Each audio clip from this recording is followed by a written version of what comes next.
चला आता आपण काय केलं रे, पहिले एकदा आपण पहिल्या एका लेक्चरमध्ये वनरक्षक भरतीमध्ये जी काही इंग्लिश विषयाची जी काही प्रश्नपत्रिका पहिलीच ती आपण काय केली होती, अनालिसिस त्याचं केलं होतं. नेमका कशा टाईपचे प्रश्न आपल्याला विचारले होते, जी मागच्या आपल्याला काय झाली, मागची पोलीस नाही आपली वनरक्षक भरती, मागची जी काही वनरक्षक भरती झाली त्या वनरक्षक भरतीमध्ये सगळ्यात महत्वाचा विषय जो असतो तो म्हणजे आपली इंग्रजी. बरोबर आहे. आता सगळ्याच मुलांना काय असतं रे, इंग्रजी अवघड जात असते आणि मेन म्हणजे आपली वनरक्षक भरतीची तयारी करणारे जे मुलं असतात ते बिचारे खेडेगावातले असतात. बरोबर आहे, मी सुद्धा खेडेगावातलाच आहे. मग आपण जे खेडेगावातले मुलं असतो ते काय करत असतो, इंग्रजीची जी तयारी असते ती इंग्रजीबद्दल आपल्याला भीती वाटत असते. बरोबर आहे. पण सगळ्यात महत्वाची गोष्ट, जर आपल्याला वनरक्षक भरतीमध्ये यश मिळवायचं असेल तर सगळ्यात महत्वाचं काय असतं की जो विषय आपला कमजोर आहे, ज्या विषयामध्ये आपल्याला कमी मार्क येतात त्या विषयाचा जास्तीत जास्त अभ्यास करणं, जास्तीत जास्त काय करणं, सराव करणं. आणि सगळ्यात महत्वाचं, जर आपल्याला आता आपण इंग्रजीचा अभ्यास करायला गेलो तर इंग्रजी हा छोटासा विषय नाही. इंग्रजीचा जो काही सिलेबस आहे तो भरपूर मोठा आहे. बरोबर आहे. कारण इंग्रजीचा सिलेबस आपण एका महिन्यामध्ये, 2 महिन्यामध्ये, 3 महिन्यामध्ये कव्हर करू असं नसतं.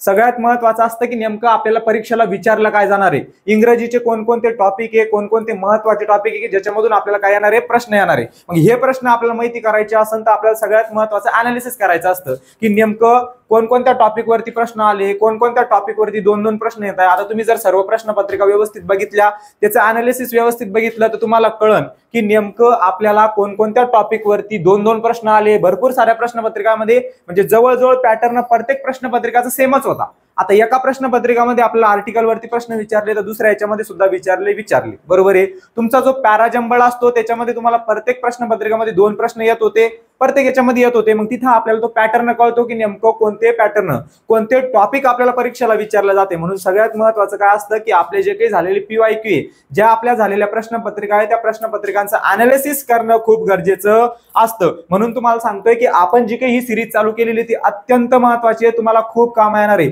या सिरीज मधून आपण जेवढ्या झालेल्या मागच्या वर्षीच्या इंग्रजीच्या जेवढ्या झालेल्या प्रश्नपत्रिका आहे, ज्या काही तुमच्या 24 शिफ्ट मध्ये पेपर झाले होते, सर्व इंग्रजी विषयाच्या सर्व आपण काय करणार आहे, प्रश्नपत्रिकाचं अनालिसिस करून घेणार आहे.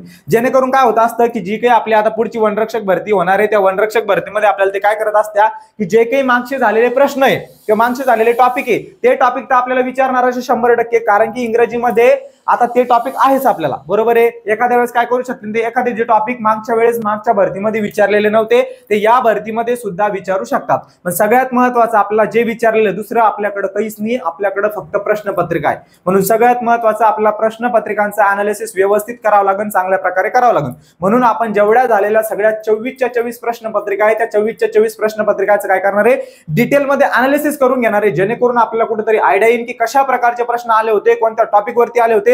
सगळ्यात महत्वाचं म्हणजे कोणते टॉपिक महत्वाचे आहे. आता आपली जी येणारी भरती ती जवळ आलेली आहे, कुठेतरी 2-3 महिने आपल्याकडे आसन परीक्षेसाठी. बरोबर आहे. मग आता हे 2-3 महिने राहिले आणि इंग्रजीचा तर आपण अभ्यासच केलेला नाही. इंग्रजीला आपण वाईट समजून म्हणा किंवा इंग्रजीची भीती म्हणून आपण इंग्रजी हा विषय मागे ठेवला. जर आपण इंग्रजी हा विषय मागे ठेवत असाल तर आपण आतापासूनच वनरक्षक भरतीमधून बाद झालो किंवा माग आलो असं समजून चालायचं. कारण सगळेच मुलं असे असतात जवळपास, कारण की सर्व मुले खेडेगावातले असतात वनरक्षक भरतीची तयारी करायची. बरोबर आहे. त्याच्यामुळे काय करतात तरी वनरक्षक भरतीची तयारी करणारे जे मुलं आहे त्याला महत्वाचा विषय इंग्रजी असतो, त्याचीच काय असते, भीती असते. टेन्शन घ्यायचं नाही. आपण जेवढ्या प्रश्नपत्रिका अनालिसिस घेणार आहे त्याच्यामधून तुम्हाला भरपूर सारा फायदा होणार आहे. टॉपिक कळणार आहे महत्वाचे किती, कारण आपल्याकडे आता 2-3 महिने, त्या 2-3 महिन्यामध्ये आपल्याला इंग्रजी कव्हर करायची आहे. इंग्रजी जर तुम्ही 2 वर्ष 5 वर्ष अभ्यास करत बसले तर कव्हर होणार नाही. इंग्रजीचा कितीही हुशार शिक्षक असू द्या त्याला पूर्णपणे इंग्रजी जमत नाही, मला सुद्धा जमत नाही. सगळ्यात महत्वाचं काय असतं रे की जे आपल्याला परीक्षेला विचारणार आहे, आता परीक्षेचा जर तुम्ही सिलेबस काढला, प्रश्न काढले मागचे व्यवस्थित, तर तुम्ही फक्त 1 ते 2 महिन्यामध्ये तेवढा सिलेबस कव्हर करू शकता. एवढे टॉपिक तुमच्या समोर आहे. बरोबर आहे. आता एवढे टॉपिक आहे, तुम्ही म्हणशाल सर याच टॉपिक मधून थोडी प्रश्न येणार आहे, मागच्या वेळेस आले होते म्हणल्यावर याच टॉपिक मधून थोडी येणार आहे. आता आपल्याकडे दुसरा ऑप्शन बी नाही, आपल्याला माहित नाही नेमकं कोणकोणते टॉपिक येणार आहे. पण प्रत्येक आपण TCS भरती पाहिली, मग ती वनरक्षक असो, तलाठी असो, ज्या भरत्या TCS कंपनी घेतल्या त्याच्यामध्ये आर्टिकल आलं का नाही, प्रत्येक याच्यामध्ये येतच असतं. बरोबर आहे. आणि त्याचबरोबर जे काही मेन आपले जे काही व्होकॅब्युलरी आहे, म्हणजे सिनॉनिम झालं, समानार्थी शब्द, विरुद्धार्थी शब्द, हे सगळे काय येत असत्या आपल्याला TCS भरतीमध्ये विचारत असत्या. मग मागच्या भरतीमध्ये विचारले म्हणल्यावर 100% हे जे टॉपिक आहे ते या भरतीमध्ये विचारणार. सगळ्यात महत्वाचा पॉईंट होऊ काय शकतं, फक्त एखादे 2 टॉपिक ते ऍड करू शकता. मागच्या वेळेस व्हाईसचा प्रश्न नव्हता, ऍक्टिव्ह व्हाईस पासिव्ह व्हाईस, पण टीसीएस विचारत असतं. कधी कधी डायरेक्ट इनडायरेक्ट स्पीच नव्हतं, ह्यावेळेस विचारू शकतो. फक्त काय होणार आहे, हे विचारणार, फक्त याच्यामध्ये ऍड होणार, ते पण तुम्हाला व्यवस्थित मी सांगणार आहे. ओके, चला आपण याच्या अगोदर एक प्रश्नपत्रिका पाहिली होती, त्या प्रश्नपत्रिकाचं अनालिसिस आपण चांगल्या प्रकारे केलं होतं. त्याच्यानंतर आज आपण ही आपली दुसरी प्रश्नपत्रिका पाहणार आहे. त्याच्यावरून आपल्याला चांगल्या प्रकारे आयडिया येईल की नेमकं कोणते प्रश्न आले, कोणत्या टॉपिक वरती आले, कशा प्रकारे आले. ओके, चला सुरू करूया. इंग्लिश विषयाचा आपण काय पाहणार आहे, प्रश्नपत्रिका स्पष्टीकरण पाहणार आहे. पहिलाच प्रश्न तुमच्यासाठी स्क्रीनवरती आहे, सांगा पटापट उत्तर, सांगा लवकर उत्तर सांगा. आपलं 2 सेकंदामध्ये उत्तर आलं पाहिजे. प्रश्न पाहिल्या पाहिल्या लगेच उत्तर येत असतं. सांगा सांगा लवकर, कोणाकोणाचं आलं उत्तर सांगा. सोपासा प्रश्न आहे. काल परवाची जे काही आपण पहिली प्रश्नपत्रिका घेतली त्याच्यावरती आर्टिकल मध्ये प्रश्न होता, बरोबर आहे. सगळ्यात महत्वाची गोष्ट असते की पॉइंट्स. काय असतं की पॉइंट्स. आता बघा इथं की पॉइंट्स काय रे, आता हे बघा काय विचारलं इथं, आर्टिकल. आता दाद्या आपल्याला इथं दिसतंय की आर्टिकल वरती प्रश्न आहे, मग आपला वेळ इथं वाया घालवत बसायचा नाही. कशामध्ये, select the most appropriate article to fill in the blanks for the given sentence, mark no article if there is a no requirement of article. याच्यामध्ये माग गेला का नाही 10 सेकंद तरी गेले, आणि एखादा आपण असं असतो की आपल्याला इंग्रजी वाचता येत नाही नीट, मग त्याचा तिथं अर्धा मिनिटं जातो. अर्धा मिनिटं प्रश्न वाचण्यामध्ये आणि अर्धा मिनिटं प्रश्न समजण्यामध्ये. फक्त एक आपल्याला शब्द कळायला पाहिजे की या प्रश्नामध्ये काय करणे. इथं दिसतंय ना आर्टिकल, इथं आर्टिकल दिसतंय ना, मग बाकीचा टाइमपास करत बसायचा नाही. इथं खाली पाहायचं, खाली तुम्हाला 4 ऑप्शन दिलेले, त्या 4 ऑप्शन मध्ये काय रे, खाली हे बघा खाली काय दिलेले, ए अँड द. आता आपल्याला माहितीये इंग्रजीमध्ये 3च ऑप्शन, सॉरी 3च काय असतात, आर्टिकल असतात. इंग्रजीमध्ये 3 उपपद असतात. पहिला असतो ए, दुसरा अँड आणि तिसरा द. याच्यापेक्षा दुसरा कोणताही आर्टिकल कोणच काढलेला नाहीये आणि आहे सुद्धा नाही. समजलं. 3 आर्टिकल आहे. आर्टिकल 3 आर्टिकल वरती जर तुम्हाला 2-2 प्रश्न विचारते, हे 3 आर्टिकल फक्त तुम्ही 2-3 लेक्चर मध्ये कव्हर करू शकता. काय सांगतोय मी, या 3 आर्टिकलचा अभ्यास, नियम वगैरे काय जे असते फक्त तुमचे 2 ते 3 लेक्चर मध्ये कव्हर होणार आहे. मग जर 2 प्रश्न तुम्ही 2-3 लेक्चर मध्ये कव्हर करू शकता तर ते आपल्याला कळायला पाहिजे. परीक्षेला आर्टिकल वरती प्रश्न येतोय, मग मी काय केलं पाहिजे, आर्टिकल चांगल्या प्रकारे केलं पाहिजे. सगळ्यात महत्वाचं म्हणजे जास्त मोठा टॉपिक नाही, 3 लेक्चर मध्ये तुमचा तो काय होणार आहे, टॉपिक कव्हर होणार आहे. फक्त 3च याच्यामध्ये काय होणार, तुमचा तो टॉपिक कव्हर होणार आहे. चला चला चला, आता बघा याचं उत्तर काय सांगा मला लवकर. Dash dash police officer at the security desk was very helpful to directing us in the court where go to the court. आता याचा मराठीमध्ये मी तुम्हाला अर्थ सांगतो. सगळ्यात महत्वाचं असतं, लाजायचं नाही, टेन्शन घ्यायचं नाही. कोणी आपल्याला परीक्षेत पाहत नाही की तुला किती इंग्रजी येते, काय येते, काय नाही. सगळ्यात महत्वाचा प्रश्न बरोबर आला पाहिजे. आता इंग्रजी बोलता येणं आणि याचा बोलता येण्याचा काही संबंध नाही. समजतंय का मी काय सांगतोय, तर इंग्रजी बोलण्याचा आणि हे प्रश्न सोडवण्याचा कोणताही संबंध नाही. भरपूर मुलं असे असतात त्यांना इंग्रजी बोलता येत नाही व्यवस्थित, पण त्यांना हे प्रश्न सोडवता येतात. कशा प्रकारे बघा. आता इथं काय दिलं रे, police officer at the security desk. एक पोलीस ऑफिसर आहे, तो कुठं बसलेला आहे, ऍट द सिक्युरिटी डेस्क. म्हणजे काय, जिथं सिक्युरिटी डेस्क आहे कुठेतरी टेबल ठेवला असेल, त्या टेबलाजवळ तो बसलेला आहे. हा फ्रेज आहे, हा काय फ्रेज आहे, एडम किंवा फ्रेज तुम्ही त्याला वाक्यप्रचार सुद्धा म्हणू शकतात. Was very helpful in directing us where to go. आम्ही कोर्टमध्ये जात असतो, आम्ही काहीतरी कांड केला असं, आम्ही गेलो कोर्टमध्ये. कोर्टमध्ये जाताना काय झालं रे, कोर्टमध्ये जाता जाता आम्हाला कोर्टचा रस्ता माहित नव्हता, बरोबर आहे. किंवा एखाद्या नातेवाईकाला आपण भेटायला जातो, कोर्टमध्ये काहीतरी काम असतं, तिथं आपण गेल्यानंतर तुम्हाला रस्ता माहित नव्हता, पण त्या पोलीस ऑफिसरनं काय केलं, तुम्हाला रस्ता दाखवला. काय केला, रस्ता दाखवला. असा या वाक्याचा अर्थ होत असतो. आता की पॉइंट इथं सगळ्यात महत्वाचा आहे की आपल्याला आर्टिकल कुठं वापरायचंय.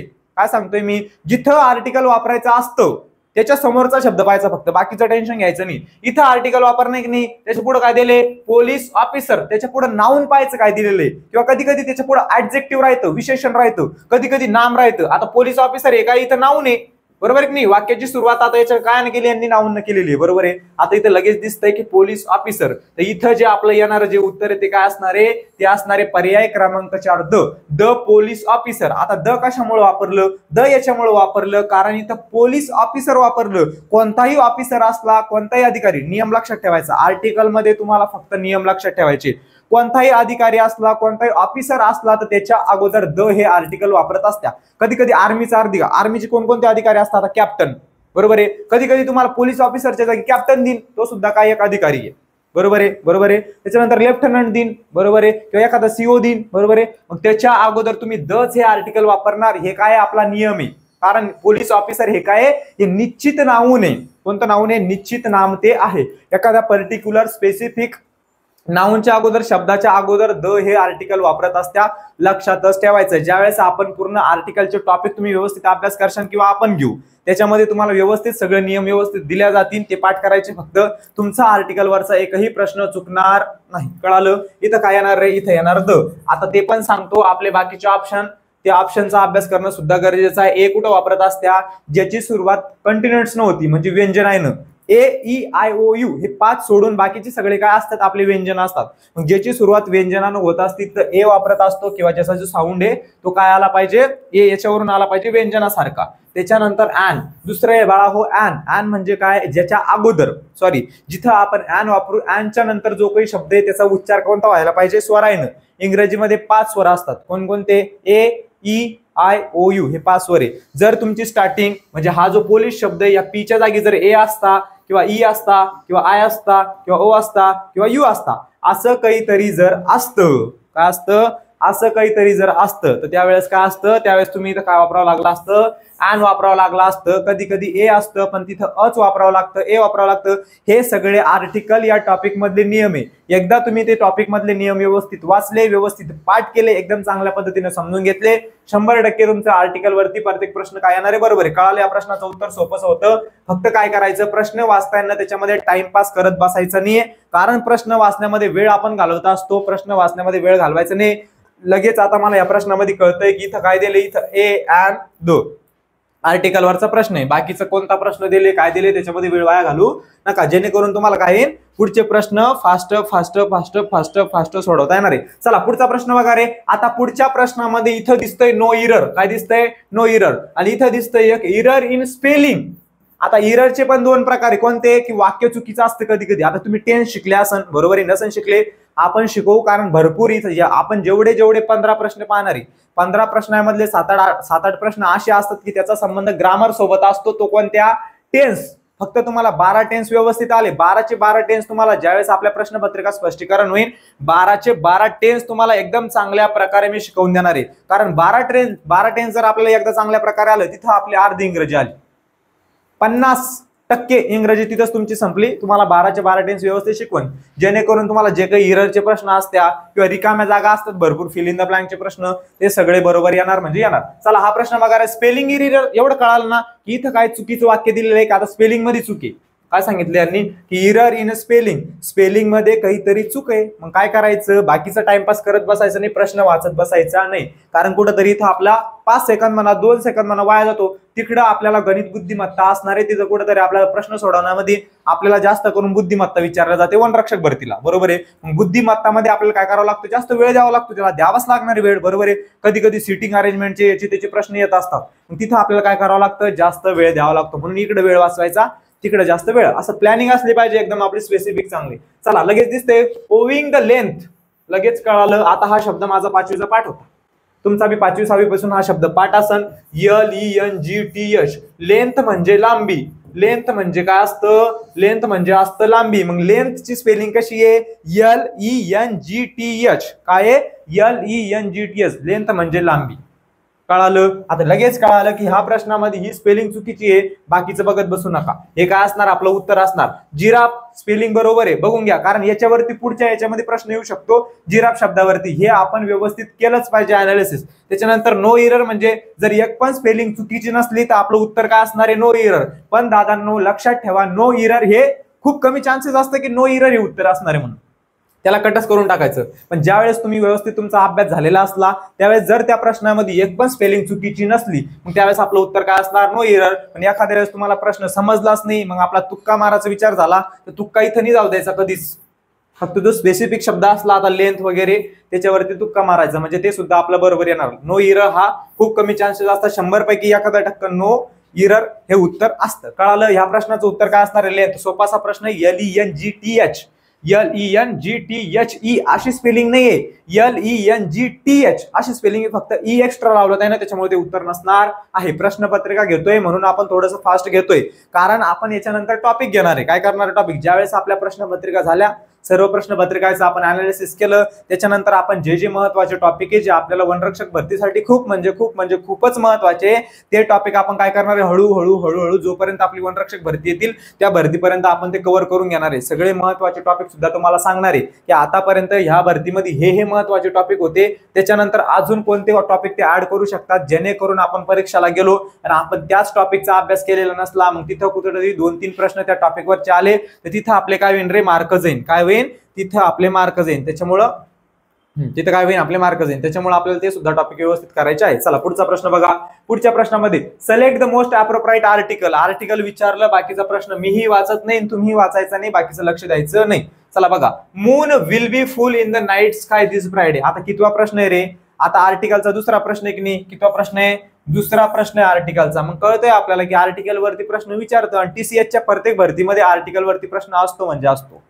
की पॉइंट्स आहे आणि आर्टिकल तुमचं फक्त 2-3 लेक्चर मध्ये कव्हर होणार आहे. मग ह्या गोष्टी जे काही सक्सेसफुल होणारे मुलं असतात ते हेच करतात, सिलेबस काढतात कोणकोणता आहे. आपण काय करतो, धरलं पुस्तक 1 नंबर पासून पहिल्या पेज पासून वाचायला सुरुवात करतो की कधी पुस्तक मग समजतं. तू 10 वेळेस बी पुस्तक वाचलं समजणार नाही, कारण इंग्रजी येते, इंग्रजीचा ना आपला 36चा आकडा असतो लहानपणापासूनच. बरोबर आहे. म्हणून सगळ्यात महत्वाचं सांगतोय की आपल्याला टॉपिक काढायचे, सिलेबस माहिती करायचा आहे की ह्या टॉपिक मधून आपल्याला काय येणारे प्रश्न येणारे. कळते. चला बघा, आता मून लगेच कळायला. मी काय सांगितलं तुम्हाला, बाकीचं लक्ष द्यायचं नाही, फक्त पाहायचं की जिथं आपल्याला आर्टिकल वापरायचंय, जिथं आपल्याला उपपद वापरायचंय त्याच्या पुढचा शब्द काय. बरोबर आहे. आता लगेच कळ, इथं आन येऊ शकत नाही, त्याला म्हणा तू घरी जाय पहिले, कारण की आन केव्हा येणार, ज्या वेळेस इथं यम आहे, या यमच्या ठिकाणी ए आला, ई आलं, आय आलं, ओ आलं, यू आलं, त्यावेळेसच इथं आपण ऍन वापरू शकतो. कधी कधी यमच्या ठिकाणी यच आल्यानंतर सुद्धा आपल्याला काय वापरावं लागतं, ऍन हे उपपद वापरावं लागतं. ते सुद्धा ज्यावेळेस मी तुम्हाला आर्टिकल टॉपिक व्यवस्थित सांगन, शिकवून त्यावेळेस तुम्हाला सांगन की यच का बरं वापरत असत्या, सगळं व्यवस्थित सांगन. ओके, फक्त आपल्याला आजच्या लेक्चरमध्ये प्रश्नपत्रिका बघायची आहे, कोणते प्रश्न आले, काय आले, सगळं व्यवस्थित. ओके. सगळे लेक्चर आपले रेकॉर्ड होतात. थोड्या वेळानंतर तुम्ही हे लेक्चर परत रेकॉर्डेड लेक्चर मध्ये बघू शकतात. चला बघा, आता इथे ऍन येणार नाही, अ सुद्धा येणार नाही. आता भरपूर जणांना वाटतं की अमून येऊ शकतं, बरोबर आहे, वाटतं वाचल्यानंतर. अमून एक चंद्र will be full in the night sky this Friday, की ह्या शुक्रवारी जो काही चंद्र आहे तो काय असणार आहे, पूर्ण फुल असणार आहे. बरोबर आहे. कधी असतो फुल, अमावस्याला असतो का पौर्णिमाला असतो. पौर्णिमाला चंद्र का होत असतो, असा फुल हे होत असतो. बरोबर आहे की नाही, पूर्ण हे होत असतो. मग त्यांचं काय म्हणणं आहे या वाक्यामध्ये की चंद्र येणाऱ्या शुक्रवारी चंद्र काय असणार आहे म्हणे, फुल असणार आहे म्हणे, असा म्हणजे पूर्ण चंद्रप्रकाश तो देणार आहे. बरोबर आहे. आता इथं अ येणार नाही, का बरं येणार नाही ए ते पण सांगतो. इथं येणार आहे द, पहिल्या आर्टिकल मध्ये काय आलं होतं द, आता इथे येणार the moon will be full in the night sky in the Friday. आता द का बरं वापरलं हे बी सांगतो. सगळ्यात महत्वाचं असतं का बरं वापरलं बाबा तू हे, तो द का बरं वापरलं, त्याच्या मागचं कारण काय आहे काय नाही ते. चला बघा. आता द वापरण्याचं कारण असं आहे, कारण पुढचा जो शब्द आहे तो मून, तो त्याला म्हणत असत्या मराठीमध्ये चंद्र. काय म्हणत असत्या मराठीमध्ये चंद्र. आता आपल्याकडं जो काही आर्टिकल टॉपिक आहे त्याच्यामध्ये नियम आहे, जे काही ग्रह असतात, लक्ष द्या व्यवस्थित, 1 मार्क 100%. जो आर्टिकल आहे, आर्टिकल वरती टॉपिक वरती तुम्हाला पुढच्या भरतीमध्ये काय येऊ शकतो, प्रश्न येऊ शकतो 100%, आणि याच्यावरती पण येऊ शकतो. फक्त काय होणार, मूनच्या जागी सन वापरणार, मूनच्या जागी काय वापरणार, सन वापरणार. सन वरती प्रश्न येणार. कधी कधी अर्थ वापरणार, म्हणजे आपली जी काही पृथ्वी आहे, पृथ्वी वापरणार. अर्थ एखादा प्लॅनेट, जे काही आपले प्लॅनेट असते, आपण म्हणत नाही का मंगळ, बुध, गुरु, जे काही आपले नेपच्यून असतो, ज्युपिटर असतो, हे सगळे ग्रह. मार्स झाला, बरोबर आहे, मर्क्युरी झाला, हे ग्रह आहे आपले. बरोबर आहे. सगळ्यात महत्वाचा नियम लक्षात ठेवा, लिहून ठेवा.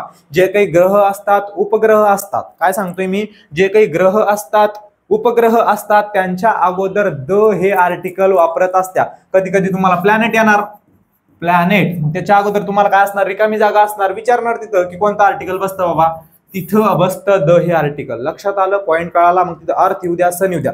सगळ्यात सोपं करून अजून सांगतो की जगामध्ये एकच असणारी, the thing which is only one in the universe, जगामध्ये एकच जी गोष्ट असते, एकच जी वस्तू असते, तिच्या अगोदर काय वापरत असत्या, द हे आर्टिकल वापरत असत्या. आता जगामध्ये दुसरा चंद्र आहे करे, दुसरा चंद्र आहे का नाही, दुसरा सूर्य आहे का नाही.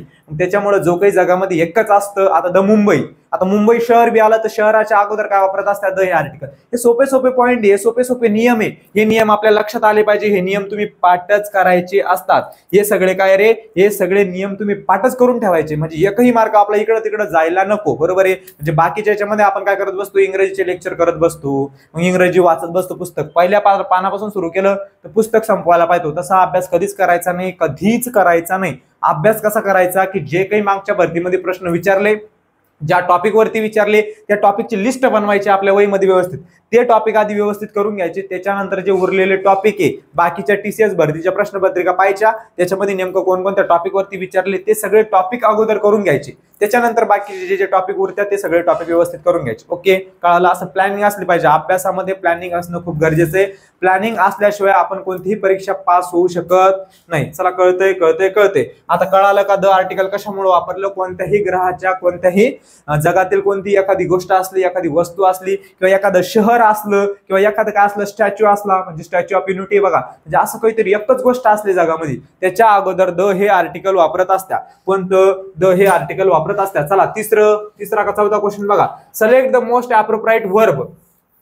काय वापरायचं आपल्याला, वर्ब वापरायचा आहे. म्हणजे वर्ब म्हणजेच काय रे, वर्बला मराठीमध्ये म्हणत असतात क्रियापद. सर हे आम्हाला माहिती आहे, पण तरी मला सांगायचंय, कारण काही आपले भाऊ बहिणी अशा असतात की त्यांचं जे काही इंग्रजी आहे ते खूपच कच्चं असतं, त्याच्यामुळे त्यांना सुद्धा कळायला पाहिजे, त्यांना सुद्धा आपल्याला सोबत घेऊन चालायचं आहे. चला बघा, आता बिकॉज आय वॉज थर्स्टी. प्रश्न बघा रे, बिकॉज. आता सोप्या पद्धतीने शिकायचं. बिकॉज म्हणजे काय, कारण. शब्दपाठ असतो आपला. बिकॉज म्हणजे काय, कारण. I was thirsty. आता थर्स्टी या शब्दाचा काय होतं अर्थ, तहानलेला. तहानलेला. आता हा जो शब्द आहे, हा शब्द आपल्याला कशामध्ये विचारू शकता रे, हा शब्द आपल्याला सिनोनिम मध्ये, अँटोनिम मध्ये विचारू शकता. म्हणजे समानार्थी शब्दामध्ये, विरुद्धार्थी शब्दामध्ये विचारू शकतात. समानार्थी विरुद्धार्थी शब्दामध्ये विचारू शकतात. आता बघा, तहानलेला, थर्स्टीचा अर्थ काय होतो, थर्स्टी. बिकॉज, कारण. I was thirsty. वाज म्हणजे काय रे, आता इथं कळालं की वाजचं वाक्य म्हणजे कसं, भूतकाळातलं. आता एवढं तर आपल्याला, ज्यावेळेस मी तुम्हाला टेन्स शिकवण, टेन्स शिकले की नाही तुम्ही, कधी टेन्स शिकले नसेल तर आपण 1-2 लेक्चर टेन्स वरती घेणार आहे. कारण टेन्स वरती भरपूर सारी इंग्रजी काय डिपेंड वाढव, कारण की इंग्रजी आपल्याला चांगल्या प्रकारे आली, टेन्स चांगल्या प्रकारे आले तर भरपूर सारी इंग्रजी आपली त्या ठिकाणी काय होत असते, कव्हर होत असते. मग आता बिकॉज आय वॉज, आता simple present tense, simple past tense याच्यावरती सुद्धा आपल्याला प्रश्न विचारत असतात. बरोबर आहे. कारण मागच्या जी की 2019 ला भरती झाली होती त्याच्यामध्ये टेन्स वरती 2-2, 3-3 प्रश्न विचारले होते. प्रत्येक प्रश्नपत्रिकामध्ये कमीत कमी 3-3 प्रश्न तरी टेन्स वरती होते. मग ते सुद्धा रिपीट करू शकते, ते टेन्स वरती विचारू शकता. आणि जे आपल्याला फिल इन द ब्लँकचे प्रश्न असतात त्याच्यामध्ये भरपूर वेळा टेन्स यूज केलेले असतात, टेन्स वापरलेले असतात, किंवा स्पेलिंग एररचे वगैरे वाक्य असतात. त्याच्यामध्ये काय असतं रे, स्पेलिंग एररचे वगैरे वाक्य असतात.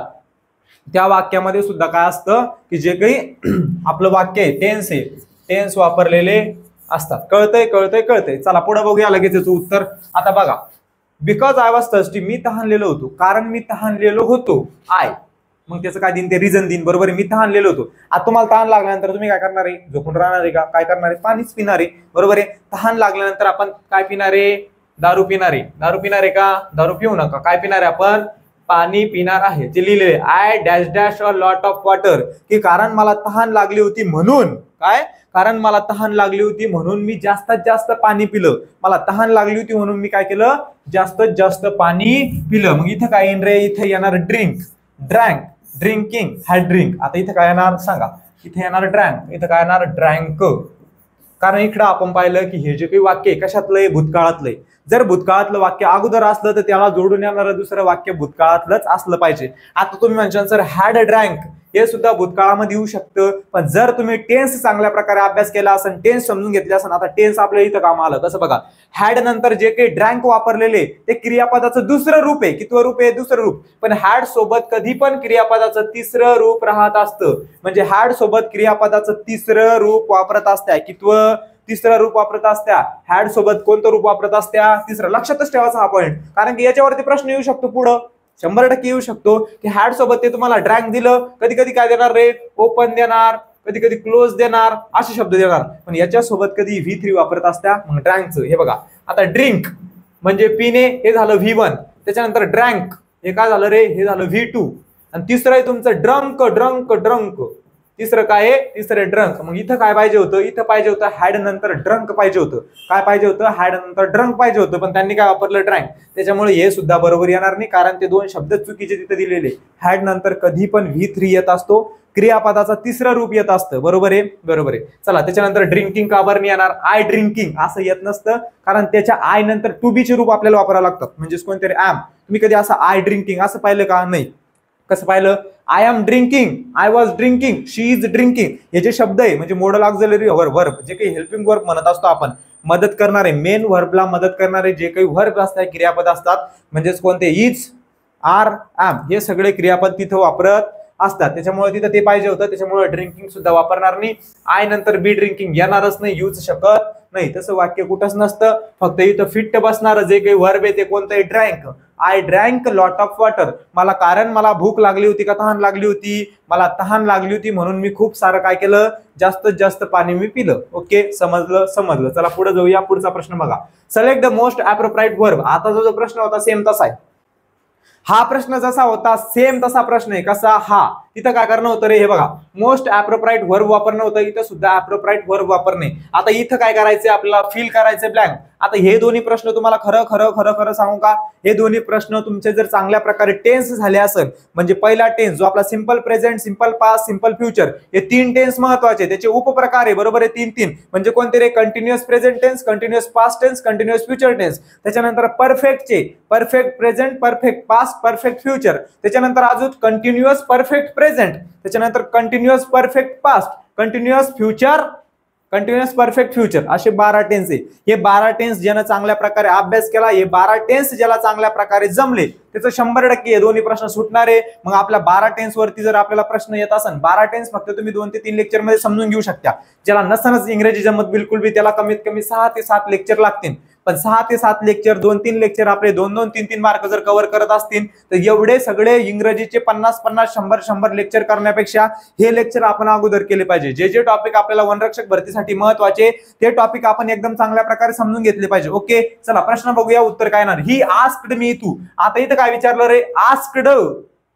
याला आस्क वाचत असते आपण आपल्या भाषेमध्ये, आपण आस्क्ड, ईडी लागलं का नाही. आता ईडी लागल्यानंतर हा जो काही, हे जे काही सेंटेन्स, हे वाक्य कशातलंय, हे वाक्य भूतकाळातलंय. लगेच ओळखून घ्यायचं की वाक्य कशामधलंय, भूतकाळातलं. म्हणजे ज्या वेळेस आपल्याला टेन्स वरती प्रश्न आला, टेन्स वरती प्रश्न आल्यानंतर लगेच आपलं उत्तर बरोबर येणार आहे. बरोबर आहे, कोणताच प्रश्न टेन्सचा आपला चुकणार नाही. त्याच्यामुळे एक एक गोष्टी याचं अनालिसिस तुम्हाला चांगल्या प्रकारे कळायला पाहिजे. कारण की जे काय करत असते TCS भरतीवाले किंवा जे भरती घेणारे असते, कोणतीही कंपनी असं म्हणून, जे मागचे झालेले प्रश्न आहे त्या प्रश्नाचा आधार घेऊनच नवीन प्रश्न तयार करत असते, नवीन भरती घेत असते. मी काय सांगते, आता तुम्हाला माझं खरं वाटत नसेल, 2019 ला वनरक्षक भरती झाली होती. कधी रे, 2019 ला वनरक्षक भरती झाली होती. त्याच्यानंतर 2023 ला झाली. आपण 24 टाकलं, तर 2000 कितीला झाली, 23 ला झाली. 24 असो, 23 असो, 25 असो, 50 असो, त्याच्याशी आपल्याला घेणं देणं नाही. आपल्याला सगळ्यात महत्वाचं समजून घेणे. ओके, आता बघा, 2019 ला झाली, त्याच्यानंतर 2023 ला झाली.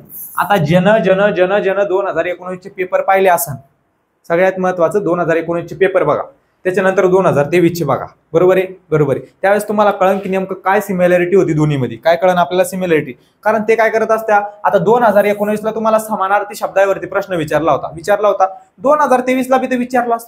इथे विरुद्धार्थी विचारलं होतं, इथं सुद्धा विरुद्धार्थी विचारलं. बरोबर आहे. मराठीला सुद्धा जे इथं वापरलं, शब्द समूहासाठी एक शब्द इथं विचारलं, समानार्थी शब्द इथं, समानार्थी शब्दांची जोडी, विरुद्धार्थी शब्दांची जोडी, सगळं इथं विचारलं.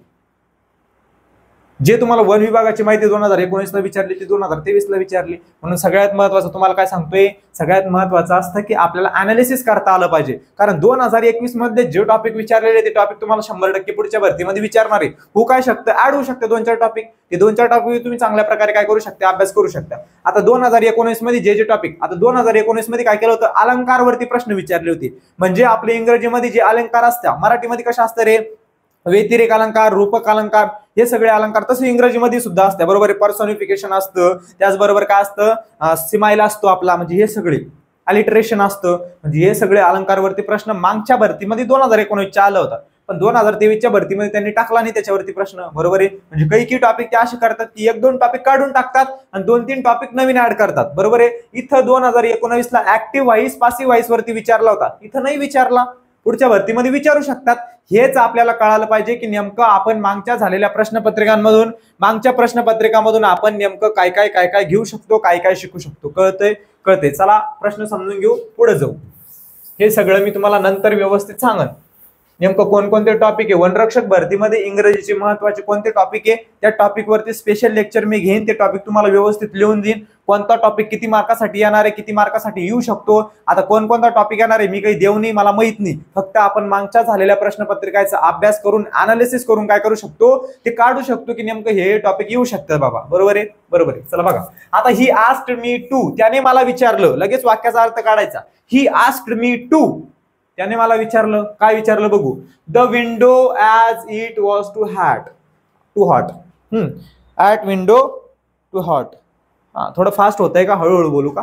ओके, हळूहळू बोलतो, ती सवय झाली फास्ट बोलण्याची, तुमच्यासाठी हळूहळू बोलतो. चला, ही आस्क्ड मी टू, त्याने मला विचारलं, काय विचारलं. The window as it was too hot, की खिडकी, पुढे इकडे दिलेलं नाही काहीतरी, मी अजून ते वाचलं पण नाही, खिडकीचं काहीतरी बोलला, नंतर विचारलं इज वॉट टू हॉट, खूप गरम होत आहे, काय करवे, खूप गरम होत आहे खिडकी. मग खूप गरम झाल्यानंतर खिडकी काय करणार आहे, उघडणार आहे. बरोबर आहे, ओपन कर खिडकी. मग इथं काय येणार, इथं येणार ओपन, इथं काय येणार ओपन. आता सगळ्या ठिकाणी ओपन आहे, opening, open, had open, opens, हे सगळं आहे या ठिकाणी, चारही ठिकाणी. बरोबर आहे. मग आता नेमकं हे वापरू मी का हे वापरू मी का हे वापरू मी का हे वापरू की काय करू बघा. आता सांगतो, he asked me to open. आता टू सोबत सगळ्यात सोपं असतं, सगळ्यात सोपं लगेच सांगतो बघा. आता इथं कोणता शब्द आहे, इथं टू शब्द आहे. टू नंतर काय वापरत असत्या, V1च वापरत असत्या. क्रियापदाचं पहिलं रूप वापरत असत्या, क्रियापदाचं V1 वापरत असत्या. कोणता V1 वापरत असत्या लक्षात ठेवायचं, कारण की आपला हा V5 आहे. कोणता V5, तुम्हाला एवढंच माहिती असेल, क्रियापदाचे 3 आणि 4 आहे. क्रियापदाचे 4च प्रकार नाहीये, 5 प्रकार आहे. पहिला जो असतो तुमचा कोणता, आता सपोज मी घेतलं मेक, मेकचं पहिलं काय रे, मेकच आहे. दुसरं काय ते बोलत नाही मी, मेक ईडी, मेक्ड वाचू, तुम्ही मेकड म्हणू शकता, मेक म्हणू शकता, काहीतरी म्हणा, मेक, मेक्ड. तिसरं सुद्धा काय आहे, मेक. बरोबर आहे. चौथं काय, मेकिंग, ING लागत असतं चौथ्यामध्ये, प्रत्येक वर्बला, प्रत्येक क्रियापदाला. पाचवं काय असतं, पाचवं असतं इकडे वर्ब, म्हणजे वर्ब 1, म्हणजे कोणतं इकडे असणार मेक. या मेकच्या अगोदर लागत असतो टू. हे तुमचं असतं 5 नंबरचं वर्ब, 5 नंबरचा क्रियापदाचा प्रकार. समजलं. प्रत्येक V1 ला काय लागत असतो, टू लागत असतो. जिथं जिथं टू वापरला, टू नंतर जर तुम्हाला लक्षातच ठेवायचा, याच्यावरती जर प्रश्न आला, टू नंतर जर तुम्हाला काही विचारलं, काय झालं, टू नंतर जर तुम्हाला कोणतंही वर्ब विचारलेलं असलं तर त्याचे ते वर्ब कसं पाहिजे, V1 पाहिजे. पहिल्या फॉर्म मध्ये त्याला ING लागेल नाही पाहिजे, त्याला हॅड लागेल नाही पाहिजे ना, बॅड लागेल नाही पाहिजे. फक्त काय पाहिजे, तो V1 पाहिजे, वर्बचा पहिला प्रकार पाहिजे, क्रियापदाचा पहिला प्रकार पाहिजे तो. ओके, चला मग इथं क्रियापदाचा एकच प्रकार आहे पहिला, ओपन. कोणता आहे, ओपन. आता इथं आपण ओपन्स वापरू शकत नाही, कारण इथं काय वापरलं, टू वापरलं. टू नंतर ओपन्स येणार नाही, टू नंतर ओपनच येणार आहे. इथं जरी ही असला तरी ओपन्स येणार नाही. आता आपण बघू opening. He asked me to opening, to opening हे सुद्धा येत नाही. मी तुम्हाला सांगितलं एकच आहे की टू नंतर V1च वापरले जाणार आहे, V1च येत असत्या. चला पुढे बघा, हॅड ओपन. आत्ताच मागच्या झालेल्या प्रश्नामध्ये, मागच्या म्हणजे कोणत्या, आत्ता प्रश्न घेतला. इथं काय होतं रे, हॅड ड्रँक. इथं मी तुम्हाला काय सांगितलं होतं की हॅड सोबत V3 वापरत असत्या. लक्षात ठेवायचा पॉइंट, V सोबत आपल्या हॅड सोबत कोणतं वापरत असत्या, क्रियापदाचं तिसरं रूप वापरत असत्या. इथं यानं कोणतं वापरलं, हॅड सोबत वापरलं V1. कोणतं वापरलं, क्रियापदाचा पहिला V1 वापरला. हॅड सोबत कोणतं वापरला, हॅड सोबत V1 वापरला. इथं काय पाहिजे होतं, इथं ओपनड पाहिजे होतं. वाचताना ओपन वाचायचं, समजताना ओपनड. बरोबर नाही, इथं काय वापरलं, इथं ओपन पाहिजे होतं, हॅड ओपन. कारण की V3 काय असतो, ओपनचा, ओपन असतो. बरोबर आहे, ईडी प्रत्यय लागलेला असतं, पण त्यांनी तसं वापरलेलं नाही, त्याच्यामुळे हे सुद्धा उत्तर येणार नाही, हे सुद्धा येणार नाही, अगोदर सांगितलं. मग ह्या प्रश्नाचं बरोबर उत्तर काय असणार आहे, या प्रश्नाचं बरोबर उत्तर असणार आहे open. He asked me to open. त्यानं मला विचारलं किंवा सांगितलं की किती काय होतंय, खूप गरम होतंय. आता उन्हाळ्याचे दिवस चालू आहे, त्याच्यामुळे खूप गरम होतंय. त्याच्यामुळे तू काय कर, खिडकी उघड किंवा कूलर लाव बाबा. चला पुढे जाऊ.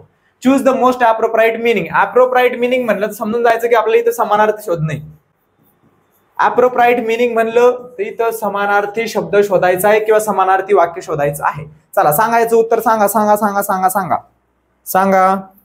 उत्तर लवकर. सांगा याचं उत्तर.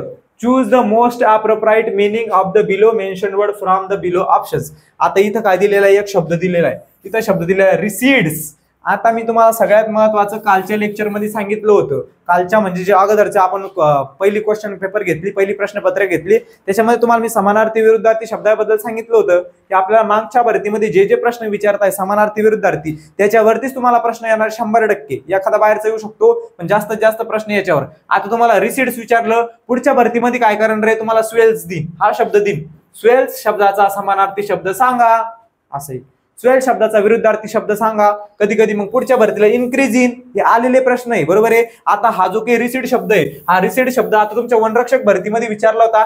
TCS न सेम शब्द किंवा सेम जो की सेम शब्द आहे, म्हणजे हा शब्द वेगवेगळ्या परीक्षांमध्ये सुद्धा विचारलेला आहे. इन्क्रीज हा तुमच्या तलाठी भरतीमध्ये सुद्धा विचारलेला आहे, बरोबर आहे. डिमिनिशेस सुद्धा तलाठी भरतीमध्ये विचारलेला आहे. तुम्ही तलाठी भरतीची प्रश्नपत्रिका बघा, त्याच्यामध्ये सुद्धा विचारलेला आहे. म्हणजे TCS काय करत असतं, TCS काय करत असतं, 2 मिनिटं, TCS काय करत असतं की जे काही झालेले प्रश्न आहे, म्हणजे मागच्या वेळेस त्यांनी जे जे प्रश्नपत्रिका घेतल्या किंवा ज्या ज्या भरत्या घेतल्या त्याच्यामध्ये जे जे झालेले प्रश्न आहे त्या झालेल्या प्रश्नावरूनच नवीन काय करत असते, प्रश्न तयार करत असते. ओके, त्याच्यामुळे त्या प्रश्नाचं अनालिसिस चांगलं करायचं. सगळ्यात महत्वाचं जे ऑप्शन दिलेले, जे पर्याय दिलेले, त्या पर्यायाचं अनालिसिस व्यवस्थित चांगल्या प्रकारे करायचं. ओके, प्रश्न बघा.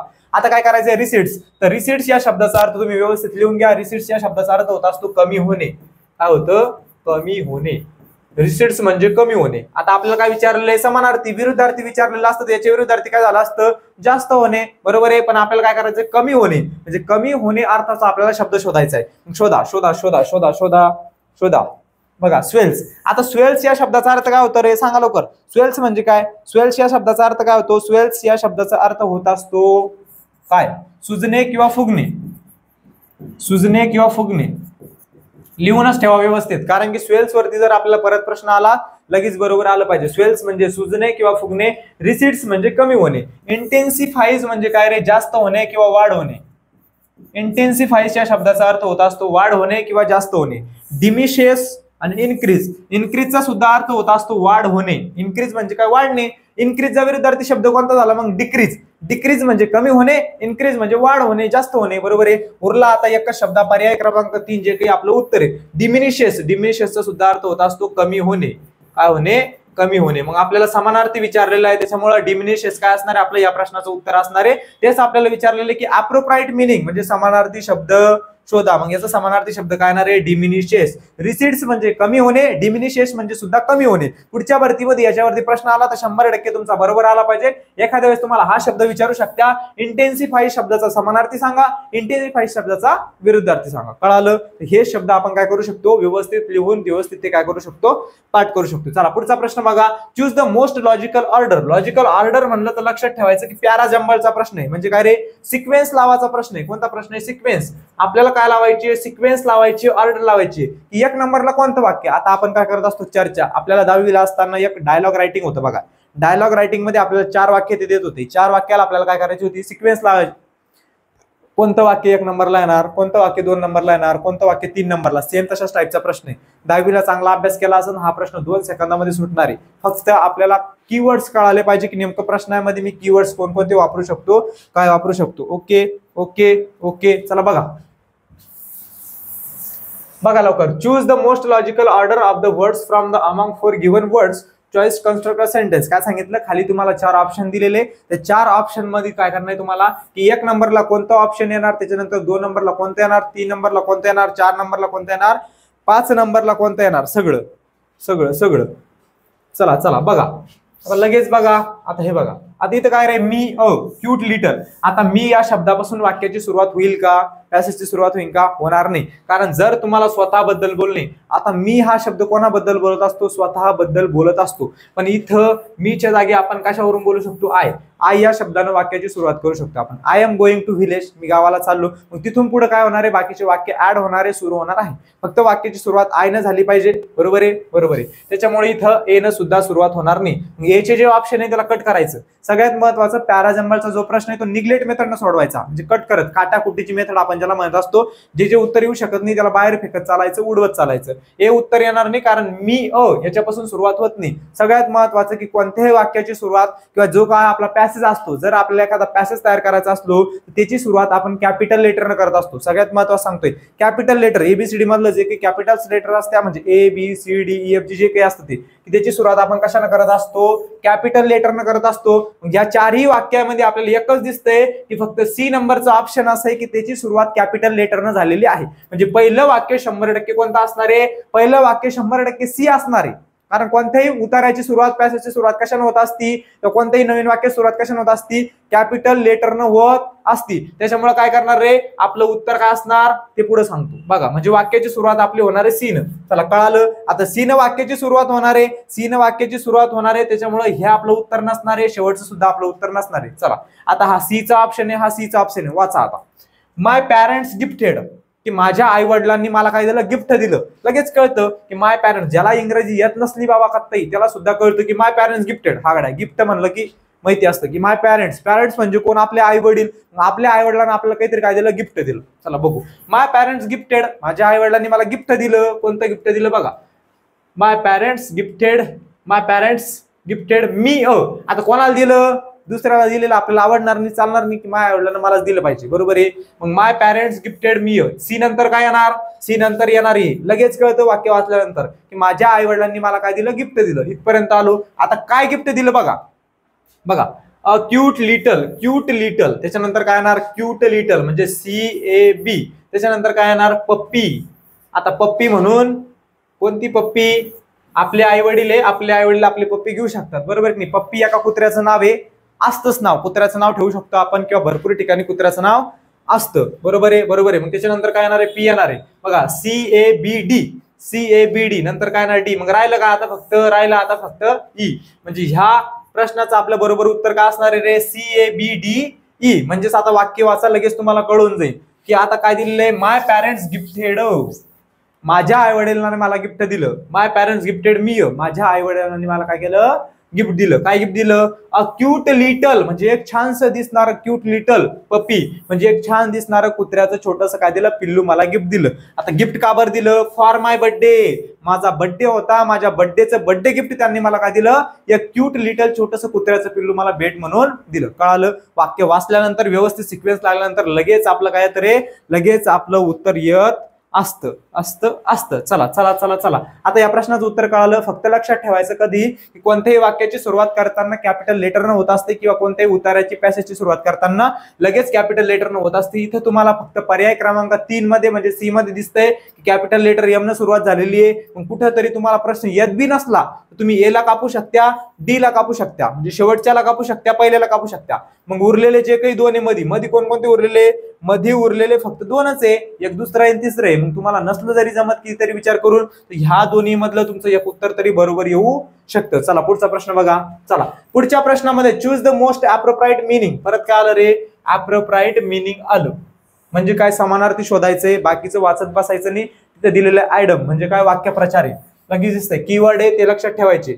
आयडम म्हणजे काय, वाक्यप्रचार, वाक्यप्रचार. Choose the most appropriate meaning of the below quoted idiom from the given option. खाली एक वाक्यप्रचार दिलेला आहे, त्याचा समानार्थी असलेला खालचं एक वाक्य छोटस शब्द समूह तुम्हाला ओळखायचा आहे. चला बघा काय उत्तर येणार सांगा लवकर. Once in a blue moon. आता ह्या वन्स इन अ ब्ल्यू मूनचा अर्थ होत असतो क्वचित. क्वचित, क्वचित म्हणजे काय, क्वचित नाही, क्वचित म्हणजे खूप कमी, खूप कमी. म्हणजे 100 जणांमधलं एखादं. जसं आपल्या भरतीमध्ये काय असते की फॉर्म भरणारे असते 8 लाखांमधले कुठेतरी 2000 5000 जेवढे भरती होणारे असते खूप कमी असतात ते, बरोबर आहे. तसंच म्हणजे रिअरली खूप कमी असलेले, बरोबर आहे, म्हणजे थोडेसे असलेले. मग आता आपल्याला याचा समानार्थी शोधायचा आहे. Once in a blue moon खूप कमी असलेले, क्वचित असलेले. मग आता समानार्थी नेवर. नेवर या शब्दाचा अर्थ होत असतो कधीच नाही. नेवर या शब्दाचा अर्थ होत असतो कधीच नाही. पण इथे यांनी काय म्हणले, कधीतरी, कधीतरी, एकदा तरी, बरोबर आहे. 100 म्हणून 1 जण 2 जण 3 जण तरी, बरोबर आहे. यायचं म्हणणे कोणीच नाही, म्हणजे ते सुद्धा आपलं उत्तर येणार आहे का, पहिलं ऑप्शन आपलं उत्तर येणार नाही. चला रेग्युलरली. रेग्युलरली या शब्दाचा अर्थ व्यवस्थित लिहून घ्या. रेग्युलरली या शब्दाचा अर्थ तुम्हाला माहित असेल. रेग्युलरली या शब्दाचा अर्थ होत असतो नेहमी. आता हे ते मॅच उरलं का, त्यांनी काय म्हणलं, कधीतरी एखाद्या वेळेस. याचं काय म्हणणे, नेहमी, रोजच. याचं म्हणणे कधीच नाही, ते सुद्धा उत्तर येणार नाही. शेवटचा ऑप्शन पहा. शेवटच्या ऑप्शन मध्ये फ्रिक्वेंटली. फ्रिक्वेंटली शब्दाचा अर्थ होत असतो वारंवार. वारंवार म्हणजे काय रे, डबल डबल, परत परत परत परत. यांनी काय सांगितलं, एखाद्या वेळेस, बरोबर आहे. म्हणजे हे सुद्धा आपलं उत्तर येणार नाही, हे सुद्धा समानार्थी येणार नाही. मग उरलं काय, रिअरली. मग रिअरली या शब्दाचा अर्थ होत असतो हाच. जो मी इथे लिहिला क्वचित, एखाद्या वेळेस किंवा खूप कमी वेळेस. म्हणून once in a blue moon मध्ये काय असणार, वन्स इन अ ब्ल्यू मूनचा अर्थ असणार रेअरली, तो त्याचा समानार्थी शब्द असणार आहे, समानार्थी वाक्यप्रचार असणार आहे. कळालं? ह्या वाक्यप्रचाराचा व्यवस्थित अभ्यास करायचा, पाठच करून ठेवायची. चला पुढे बघा. Select the most appropriate verb. आता तिसरा प्रश्न आहे बरं का, वर्ब वरती तिसरा प्रश्न आहे. वर्ब वरती कितवा प्रश्न आहे, तिसरा प्रश्न आहे आपल्या वर्ब वरती. मी तुम्हाला पहिले सांगितलेले, जे तुम्हाला वर्ब वरती म्हणजे क्रियापदावरती तुम्हाला जे प्रश्न येणार आहे ते पूर्णपणे तुमच्या कशावरती डिपेंड असणार आहे, टेन्स वरती. तुम्हाला काळ आलेच पाहिजे, पहिला काळ, दुसरा काळ, तिसरा काळ, त्याचे उपप्रकार सगळे, हे सगळे काळ तुम्हाला चांगल्या प्रकारे आले पाहिजे. 12च्या 12 एखादं वाक्य जर तुम्हाला दिलं तर ते वाक्य तुम्हाला 12 वाक्यामध्ये ट्रान्सलेट करता आलं पाहिजे, लिहिता आलं पाहिजे, स्ट्रक्चर नुसार बनवता आलं पाहिजे. बाकीच्या सगळ्या 12च्या 12 जे काही टेन्सेस आहे त्याचं स्ट्रक्चर तुमचं पाठ असलं पाहिजे. 3-4 लेक्चर मध्ये तुमचं कव्हर होऊन जाईल चांगल्या प्रकारे. ओके, आपण ते सुद्धा कव्हर करून घेऊ. चला बघा, select the most appropriate verb. आपल्याला आता वर्ब शोधायचंय की अप्रोप्रिएट असणार वर्ब नेमकं इथं कोणतं बसणार. बघा बघा, it is very cold today. आपल्याला सोपं सोपं सोपं सोपं करत जायचं. It is very cold today. आता कोल्ड म्हणजे काय रे, कोल्ड म्हणजे आता तुम्हाला सांगायची गरज नाही, कोल्ड म्हणजे सांगायची गरज नाही. कोल्ड म्हणजे काय, थंड. आता गरमीचे दिवस चालू आहे, तुम्ही मस्त थंड थंड आईस्क्रीम वगैरे काय स्प्राईट वगैरे काय जे म्हणतात ते पित असन, बरोबर आहे. मग काय झालं, आता it is very cold today, आज काय खूप थंडी आहे, आज खूप थंड वातावरण आहे. कळाला अर्थ? चला पुढे जाऊया. You should dash dash your coat. आज थंडी आहे म्हणून तू काय कर, तू शूट घालून घे किंवा तू काय कर, कोट घालून घे. कळालं? पूर्ण वाक्य कळालं की आज काय, आज खूप थंडी आहे, त्या थंडीमुळे तू काय करतो, आज जो कोट आहे, तो जो स्वेटर आहे, ते स्वेटर काय करून घे, घालून घे. मग घालून गेला काय शब्द असतो, तो असतो वियर. काय असतो?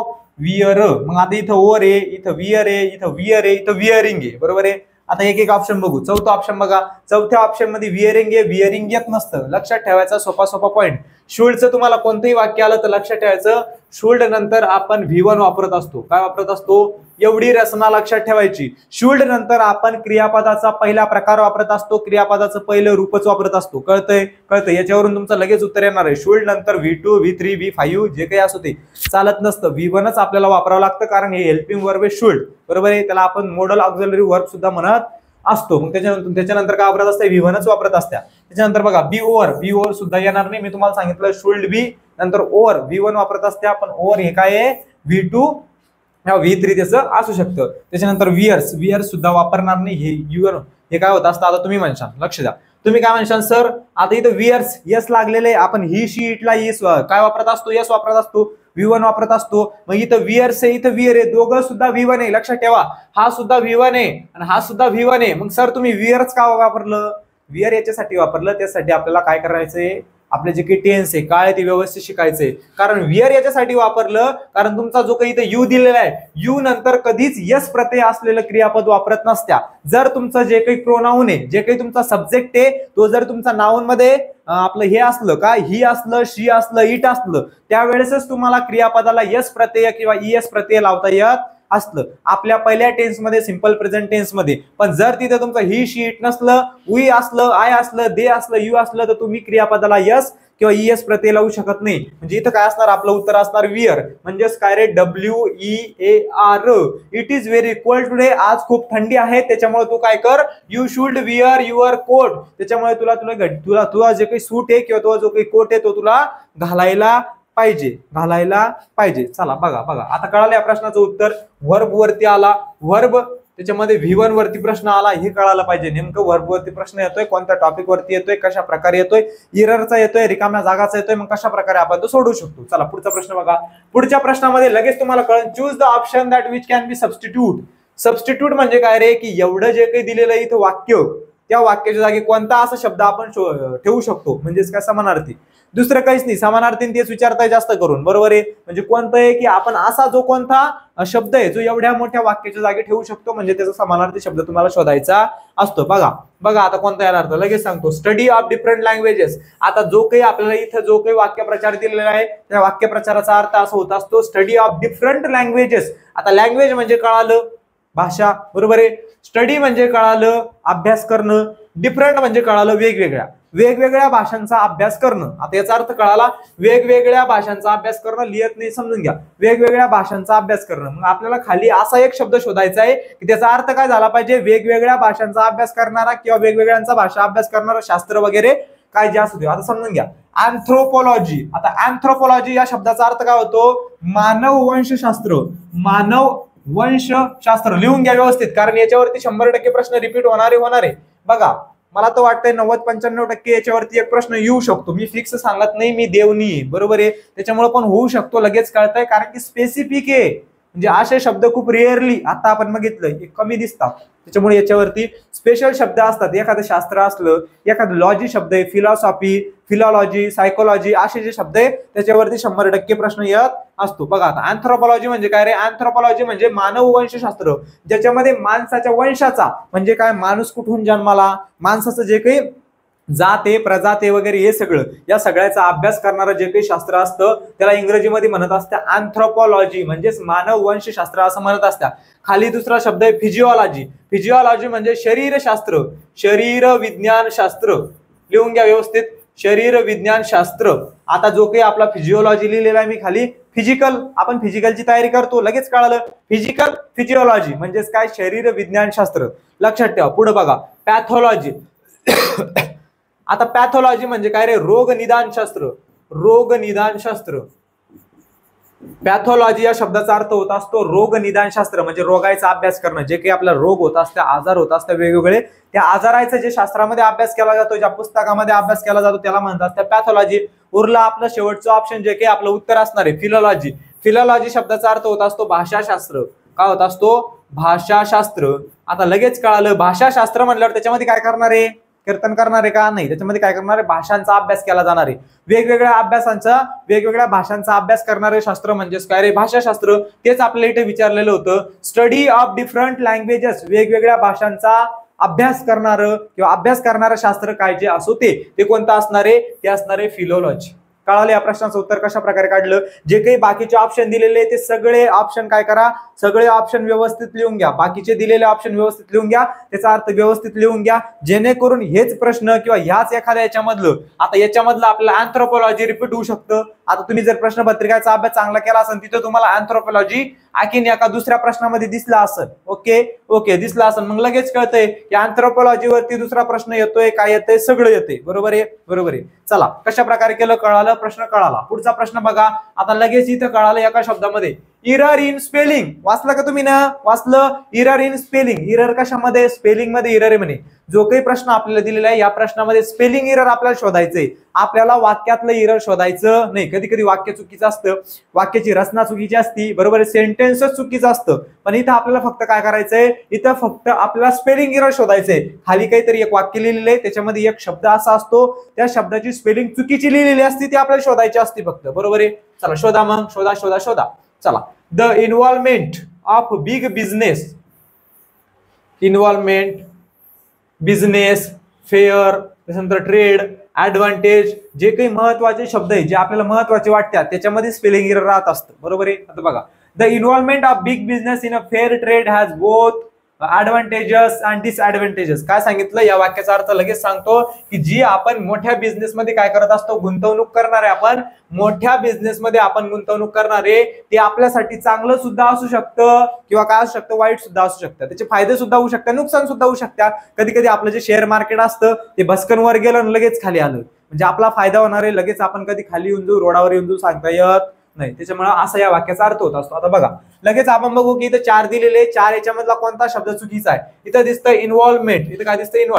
इन्व्हॉल्वमेंट या शब्दाची स्पेलिंग बरोबर आहे ना, अशीच असती. याच्या व्यतिरिक्त इन्व्हॉल्वमेंट या शब्दाची दुसरी स्पेलिंग नाहीये, हीच आहे आणि अशीच असणार आहे, हीच बरोबर आहे. इन्व्हॉल्वमेंट. त्याच्यानंतर नो इरर. आता काय करशाल तुम्ही? याच्यामध्ये स्पेलिंग इरर पाशाल, नाही तर नोच असतं का? ERR असतं का?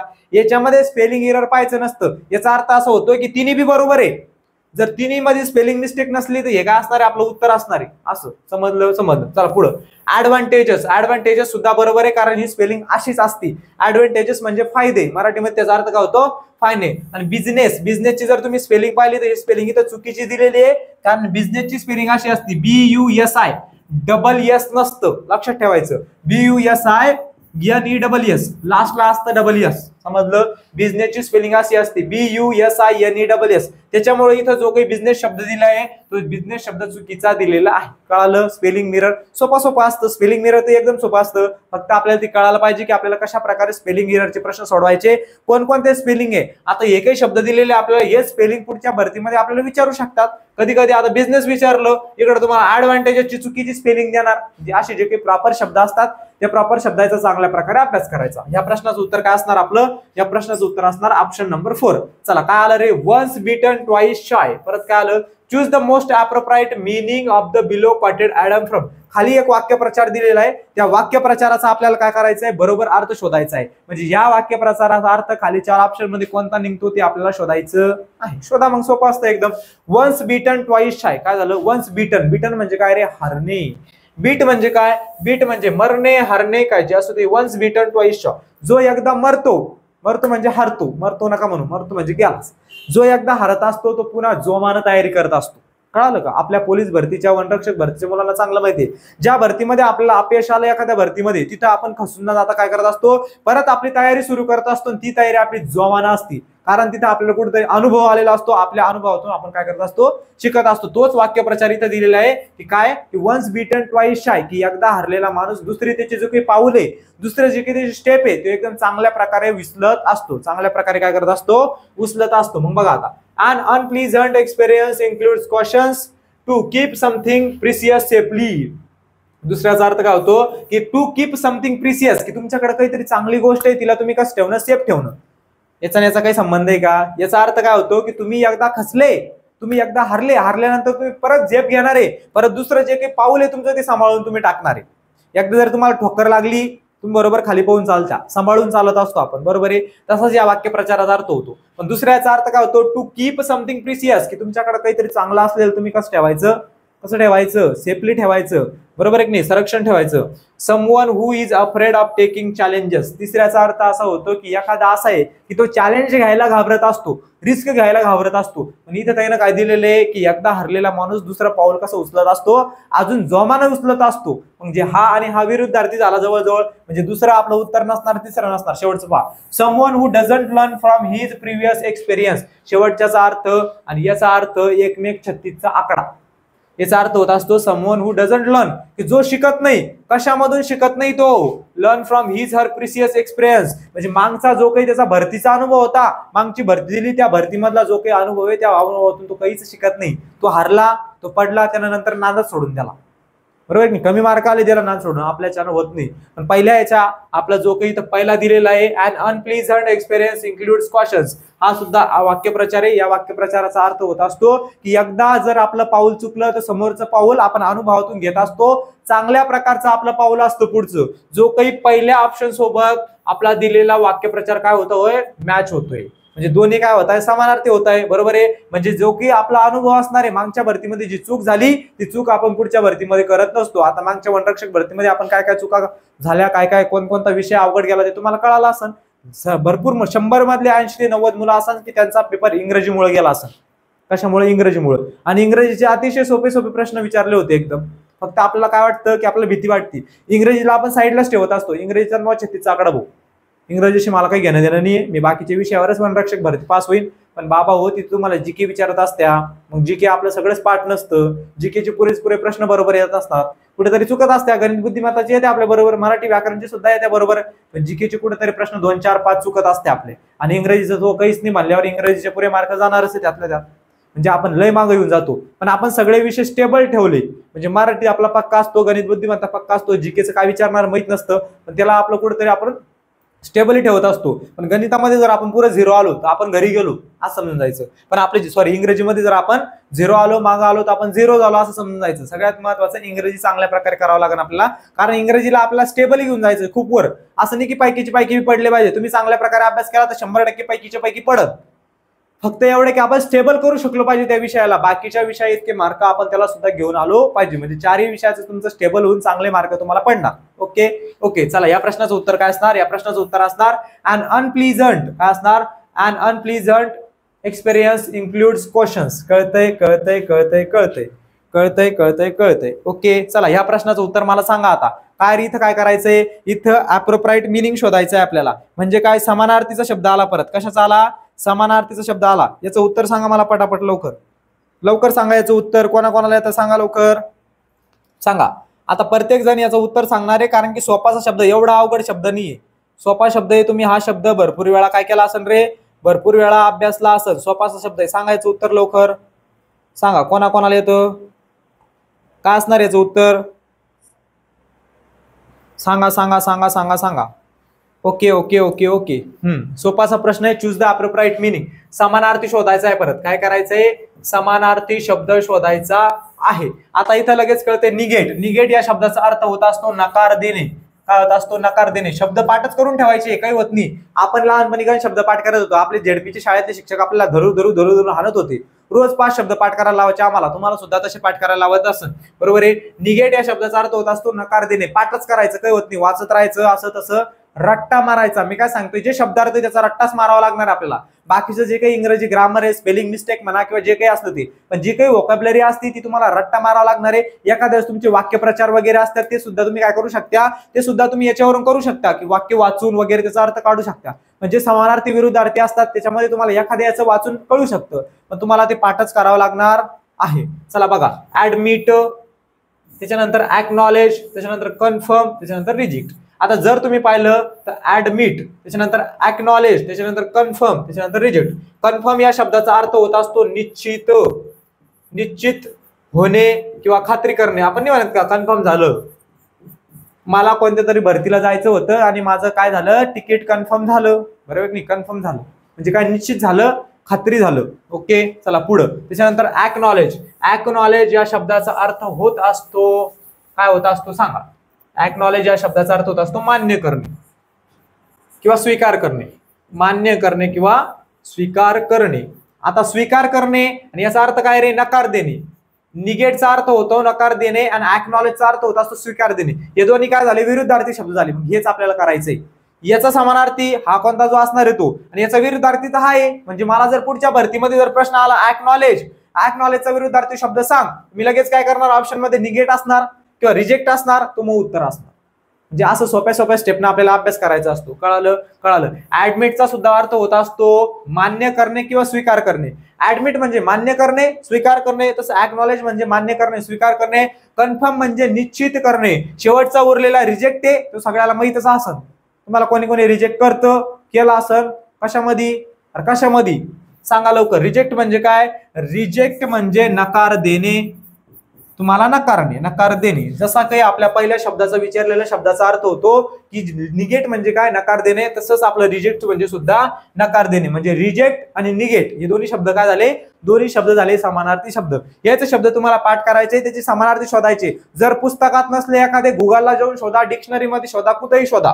फक्त काय करा, याचे अर्थ व्यवस्थित समानार्थी शोधायचे, विरुद्धार्थी शोधायचे. कारण भरपूर वेळा मी तरी पाहिलेलं आहे की याच शब्दामधून, ह्याच तुमच्या ऑप्शन मधून, याच पर्यायामधून तुमचं काय होत असतं की जो काही पुढच्या भरतीला येणारा प्रश्न आहे तो याच्यामधूनच जवळजवळ टाकला जात असतात भरपूर सारे प्रश्न. आता मागच्या भरतीमध्ये मी 2019च्या प्रश्नपत्रिकामध्ये एक शब्द पाहिला होता, ट्रिम. ट्रिम म्हणजे कट करणं. तो शब्द या वर्षीच्या याच्यामध्ये सुद्धा विचारला गेला होता. म्हणजे 2019ला विचारला गेला, ह्या भरतीमध्ये सेम ऍज इट इज जसे तसा विचारला गेला. भरपूर सारे प्रश्न असे असतात, 15 पैकी 2-3 तरी आपल्याला रिपीट झाले, त्याचा फायदा होणारच आहे. किंवा ऑप्शन मधून आले, त्याचा सुद्धा फायदा होणार आहे. फक्त हे कळायला पाहिजे आपल्याला कसं कसं होत असतं, कोणकोणत्या टॉपिकवरती अभ्यास, कोणकोणत्या टॉपिकवरती आपल्याला चांगल्या प्रकारे अभ्यास करायचा आहे. चला बघा, चला बघा. आता पुढचं काय आलं रे, पुढचं काय आलं, पुढचं काय आलं, पुढचं आलं डबल आपल्याला पॅराजंबल्ड. कशावरचा प्रश्न आला परत, पॅराजंबल्ड. म्हणजे काय रे, की आपल्याला सिक्वेन्स लावायची. आता याच्यामध्ये काय करायची, आपल्याला सिक्वेन्स लावायची याच्यामध्ये. मग लावा पटापटा sequence. Choose the most logical order of the word from among the 4 given choices to construct a sentence. 4 वाक्य दिलेले आपल्याला, त्याचं काय करायचं, ऑर्डर लावायचं आहे. लगेच बघा, आता इथं अँड न वाक्याची सुरुवात होणार नाही, कारण की अँड काय आहे, अँड हे आपलं कंजक्शन आहे. काय आहे, कंजक्शन आहे. म्हणजे उभयान्वयी अव्यय ते आपलं मराठीमध्ये जसं असतं का नाही, आणि ते उभयान्वयी असतं, तसं इंग्रजीमध्ये सुद्धा ते उभयान्वयी अव्ययच असणार आहे. फक्त इंग्रजीमध्ये त्याला कंजक्शन म्हणतात, मराठीमध्ये उभयान्वयी म्हणतात, बरोबर आहे. म्हणजे हे काय आपलं, हे आपलं काय रे, कंजक्शन आहे. अँड न सुरुवात होणार नाही, दॅट न सुद्धा सुरुवात होणार नाही. दॅट सुद्धा आपलं कंजक्शन आहे, उभयान्वयी अव्यय आहे. सुरुवात कशा होणार, एक तर मॅथमॅटिकल न होऊ शकते, लिमिटेशन्स न होऊ शकते. पण इथं लगेच दिसतंय, मी तुम्हाला मागच्या एका लेक्चर मध्ये सांगितलं होतं, जर चारही सेंटेन्स सेंटेन्स मध्ये चारही पर्यायामध्ये जर एखादा शब्द असा असेल की ज्याची सुरुवात कॅपिटल लेटरनं सुरू होत असेल तर तोच आपलं पहिलं वाक्य असणार आहे. मग सगळ्या वाक्यामध्ये दिसतंय की शेवटच्या वाक्यामध्ये फक्त कॅपिटल लेटरनं सुरुवात झालेली आहे, जी डब्ल्यू न झालेली आहे. म्हणजे एक नंबरला येणारं वाक्य कोणतं असणार आहे? एक नंबरला असणार आहे ई. आता मला कळालं एक नंबरला ई येणार आहे. या याला म्हणा तू घरी जाय, या डी ला म्हणा म्हणजे शेवटच्याला म्हणा तू घरी जाय. एक तर हे उत्तर असणार किंवा हे उत्तर असणार. आता 2 नंबरला दोन्ही ठिकाणी सी दिलेलं आहे, इथं बी सी आहे, इथं बी सी आहे, म्हणजे 2 नंबरला सी येणार आहे. बघा, while traditional language have there. त्याच्यानंतर काय येणार आहे? C. Limitations in communicating complex ideas, की ज्या काही पारंपरिक भाषा असतात त्याला कुठेतरी लिमिट असती, बरोबर आहे. त्याच्यानंतर काय येणार आहे? आता इथं डी आहे, इथं बी आहे. पुढे बघू. While traditional language have there limitations in communicating complex ideas. आता दॅट तर येणार नाही, बरोबर आहे, कारण दॅट त्याच्या अगोदर आपल्याला वाक्य वापरावं लागेल, बरोबर आहे. मग इथं काय येऊ शकतं? Mathematical symbols are universally accepted. काय येऊ शकतं? की जे काही मॅथेमॅटिकल सिम्बॉल आहे, गणितातले जे काही सिम्बॉल आहे ते काय म्हणतो? Universally accepted that no other language possibly could. की बाकीच्या लँग्वेज पेक्षा जी काही आपलं मॅथेमॅटिकल लँग्वेज आहे म्हणजे सिम्बॉलची जी लँग्वेज आहे ती कशी आहे? जास्त एक्स्ट्रा नाही, वास्ट नाही, कमी याच्यामध्ये जास्तीत जास्त अर्थ ती आपल्याला बोलून देते किंवा मिळवून देते. म्हणजे ह्या प्रश्नाचं उत्तर आपलं काय असणार आहे? ई नंतर काय येणार आहे? सी. सी नंतर काय येणार आहे? बी. बी नंतर काय येणार आहे? ए. ए नंतर काय येणार आहे? डी शेवटचं. And can compress information in a way, म्हणजे E C B. E C B कुठे? E C B D A या प्रश्नाचं बरोबर उत्तर असणार आहे. कळालं? चला पुढं. आपला आता काय रे, किती प्रश्न राहिले बघा. शेवटचा प्रश्न आपला लगेच बघून घ्या. Choose an option which can be substitute for a word. आता परत काय रे? सबस्टिट्यूटचा प्रश्न म्हणजे समानार्थी धरून चालायचा. सबस्टिट्यूट म्हणजे काय? समानार्थी. Ashok is a very different from other. Ashok नावाचा मुलगा आहे, बाकीच्यांपेक्षा वेगळा आहे. Ashok is very different from others. Ashok नावाचा जो काही मुलगा आहे किंवा जो काही व्यक्ती आहे तो बाकीच्यांपेक्षा कसा आहे? बाकीच्यांपेक्षा वेगळा आहे. ही लव्ज माय मॅनकाइंड. ही लव्ज म्हणजे काय सांगायची गरज नाही. आता लव्ज म्हणजे काय? प्रेम करणे. सर ते आम्हाला माहिती आहे, ते आम्हाला सांगायची गरज नाही. ही लव्ज मॅनकाइंड. मॅनकाइंड म्हणजे काय रे? मॅन म्हणजे काय? माणूस. काइंड म्हणजे काय? जात, प्रजात. मानव जातीवर प्रेम करणार आहे. आपण कोणावर प्रेम करतो? मानव जातीवरच प्रेम करतो, बरोबर आहे. यायचा म्हणायचा अर्थ काय? अशोक हा काय आहे? बाकीच्यांपेक्षा वेगळा आहे, तो मानव जातीवरती प्रेम करणार आहे. ही लव्ज मॅनकाइंड म्हणजे जो मॅनकाइंड जो मानव जातीवरती प्रेम करतो त्याला काय म्हणत असत्या? तर त्याला म्हणत असत्या अँथ्रोपॉलॉजिस्ट. काय म्हणत असतात रे? काय म्हणत असत्या? अँथ्रोपॉलॉजिस्ट म्हणत असत्या का फिलॉन्थ्रोपिस्ट म्हणत असत्या? कुठे गेला आपला बोर्ड? सॉरी. चला बघा, अँथ्रोपॉलॉजिस्ट नसते म्हणत. आता बघा, आता मागं आपण एक प्रश्न घेतला होता, त्या प्रश्नामध्ये काय सांगितलं होतं मी तुम्हाला? अँथ्रोपॉलॉजीचा अभ्यास आला होता, बरोबर आहे. अँथ्रोपॉलॉजी आलं होतं. झालं की नाही? तर रिपीट झालं की नाही? रिपीट झालं. म्हणजे काय याचा अर्थ काय होतो? मानव वंशशास्त्र म्हणजे मानवांच्या शास्त्राचा अभ्यास.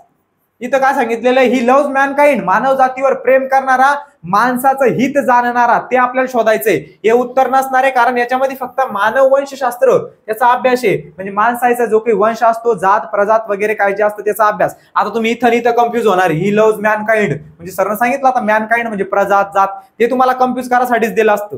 ही लव्ज मॅनकाइंड मानवांवरती प्रेम करणारा, त्याचा आपल्याला समानार्थी शोधायचंय. चला बघा, आता इथं दिलेलं आहे दुसरं ऑप्टोमेट्रिस्ट. ऑप्टोमेट्रिस्ट म्हणजे दृष्टीशास्त्रज्ञ. म्हणजे जो काही दृष्टी नावाची मुलगी नाही. दृष्टी म्हणजे काय रे? आपले डोळे. जो डोळ्यांचा अभ्यास करत असतो त्याला म्हणत असतो ऑप्टोमेट्रिस्ट. आणि सिस्मोलॉजिस्ट म्हणजे भूकंप शास्त्रज्ञ. काय? भूकंप. जो भूकंपाचा अभ्यास करत असतो त्याला सिस्मोलॉजिस्ट म्हणत असतो. हे सगळे शब्द व्यवस्थित पाठ करून ठेवा, याच्यावरती 100% प्रश्न येऊ शकतो. आता राहिला आपलं पहिलं ऑप्शन, जे काही आपलं उत्तर आहे फिलॉन्थ्रोपिस्ट. फिलॉन्थ्रोपिस्टचा अर्थ होत असतो जो मानवावरती प्रेम करतो, ज्याला दुसऱ्याबाबत काय दुसऱ्यांचं हित त्याला वाटतं की हा तो दुसऱ्यावरती जळत नाही, दुसरे चांगले झाले पाहिजे, सगळे हुशार झाले पाहिजे, सगळे नोकरी लागले पाहिजे, माझा मित्र लागला पाहिजे, मी सुद्धा लागलो पाहिजे. आणि आपल्याला काय व्हायचंय? आपल्याला आयुष्यामध्ये फिलॉन्थ्रोपिस्ट व्हायचंय. म्हणजे लोकांबद्दल आपल्याला चांगला भाव ठेवायचा आहे. ओके, म्हणजे कोणावरती जळायचं नाही. ज्यावेळेस आपण लोकांचा चांगला विचार करू, देव आपलं ऑटोमॅटिक चांगलं करणार, चांगलंच आपल्याला देणार. कळते? आपल्याला काय व्हायचंय? फिलॉन्थ्रोपिस्ट व्हायचंय. या प्रश्नाचं बरोबर उत्तर काय असणार आहे? ऑप्शन नंबर 1 म्हणजेच काय रे? फिलॉन्थ्रोपिस्ट. समजलं. चला, आता आपण आपली आजची दुसरी काय केली रे? दुसरी प्रश्नपत्रिका आपण बघितली, चांगल्या प्रकारे अनालिसिस केलं. आजच्या प्रश्नपत्रिकामध्ये तुम्हाला बरेचसे टॉपिक कळाले असं ना. आर्टिकल परत येतंय, सिक्वेन्स सुद्धा परत येतेय, जास्त फोकस व्होकॅब्युलरी वरती आहे, म्हणजे समानार्थीवरती ज्यादा प्रश्न येतोय, विरुद्धार्थीवरती पण येत आहे, एखाद्या प्रश्नपत्रिकामध्ये येत आहे. ओके, चला आता याच्या नंतरच्या नेक्स्ट लेक्चरमध्ये आपण काय करू? आपली जी काही तिसरी प्रश्नपत्रिका आहे त्या तिसऱ्या प्रश्नपत्रिकामध्ये ते सगळे डिस्कस करू. ओके. ओके, समजलं सगळं, चांगल्या प्रकारे समजलं. चांगल्या प्रकारे समजत असेल तर सांगायचं, एखादी अडचण असली, एखादा प्रश्न नसला समजत तो तुम्ही कमेंटमध्ये सांगू शकता. त्याच्यात तो प्रश्न तुम्हाला 2-2 वेळा 3-3 वेळा सुद्धा चांगल्या प्रकारे मी समजून सांगेल. चला सांगा लवकर, सगळं व्यवस्थित समजलं आजचं लेक्चर. आपण उद्या किंवा परवा काय करू की आपली जी काही तिसरी प्रश्नपत्रिका आहे ती तिसऱ्या प्रश्नपत्रिकेचं अनालिसिस चांगल्या प्रकारे करून घेऊ. ओके, तुम्हाला माझ्यामुळे 2 मार्काचा, 3 मार्काचा, 5 मार्काचा, 6 मार्काचा, 1 मार्काचा जरी फायदा झाला तर त्याच्यामध्ये मी समाधानी असणार आहे, आमची टीम समाधानी असणार आहे. भरपूर वेळा आपला रिझल्ट 1 मार्कानं, 2 मार्कानं, 3 मार्कानं आणि सगळ्यात महत्त्वाचं म्हणजे इंग्रजी या विषयामुळे जात असतो. 2 मार्काचा फायदा झाला, 1 मार्काचा फायदा झाला तरी भरपूर झालं. ओके, चला आज थांबूया, बाकीचं आपण काय करू पुढच्या लेक्चरमध्ये पुढची प्रश्नपत्रिका डिस्कस करू. Okay, thank you.